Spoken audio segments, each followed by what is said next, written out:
നമസ്കാരം, കർമ്മ ന്യൂസിലേക്ക് സ്വാഗതം. അന്ധരായ വോട്ടർമാരുടെ വോട്ടുകൾ പ്രിസൈഡിംഗ് ഓഫീസർ സ്വന്തമായി ചെയ്തെന്ന് പരാതി. പത്തനംതിട്ട റാന്നിയിൽ പ്രിസൈഡിംഗ് ഓഫീസർക്കെതിരെ പരാതിയുമായി LDF ആണ് മുന്നോട്ട് വന്നിരിക്കുന്നത്. റാന്നിയിലെ 100-ാം നമ്പർ പോളിംഗ് ബൂത്തിലാണ് സംഭവത്തെക്കുറിച്ച് ഇടതുമുന്നണി തെരഞ്ഞെടുപ്പ് കമ്മീഷന് പരാതി നൽകിയിട്ടുണ്ട്. പത്തനംതിട്ട മണ്ഡലത്തിൽ രാവിലെ 7 മണിയോടെ തന്നെ വോട്ടെടുപ്പ് ആരംഭിച്ചെങ്കിലും പലയിടത്തും വോട്ടിംഗ് യന്ത്രങ്ങൾ പണിമുടക്കിയതോടെ വോട്ടെടുപ്പ് തടസ്സപ്പെട്ടു. യന്ത്ര തകരാറുകൾ റിപ്പോർട്ട് ചെയ്തെടുത്തെല്ലാം പ്രശ്നം പരിഹരിച്ച് വോട്ടെടുപ്പ് പുനരാരംഭിച്ചെന്ന് തിരഞ്ഞെടുപ്പ് കമ്മീഷൻ വ്യക്തമാക്കി.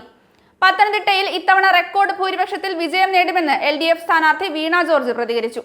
പത്തനംതിട്ടയിൽ താമര ചിഹ്നത്തിന് മാത്രം വോട്ട് വീഴുന്നില്ലെന്നാരോപിച്ച് BJP സ്ഥാനാർത്ഥി K സുരേന്ദ്രനും രംഗത്തെത്തിയിരുന്നു.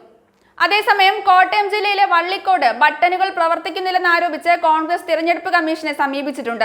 ഇതുവരെ ആലപ്പുഴ, കണ്ണൂർ, പത്തനംതിട്ട, തിരുവനന്തപുരം എന്നീ ജില്ലകളിലെ വോട്ടിംഗ് മെഷീനുകൾക്കാണ് തകരാറുണ്ടായതായി വാർത്തകൾ വന്നത്. സംസ്ഥാനത്തെ ലോക്സഭാ സീറ്റുകളിലേക്കുള്ള വോട്ടെടുപ്പ് 6 മണിക്കൂർ പിന്നിടുമ്പോൾ വയനാട്ടിലും കണ്ണൂരിലും കനത്ത പോളിംഗാണ് രേഖപ്പെടുത്തിയിരിക്കുന്നത്. തിരുവനന്തപുരം, ആറ്റിങ്ങൽ, പത്തനംതിട്ട, ആലപ്പുഴ, മലപ്പുറം, കാസർഗോഡ് എന്നിവിടങ്ങളിൽ മികച്ച പോളിംഗ് പുരോഗമിക്കുകയാണ്.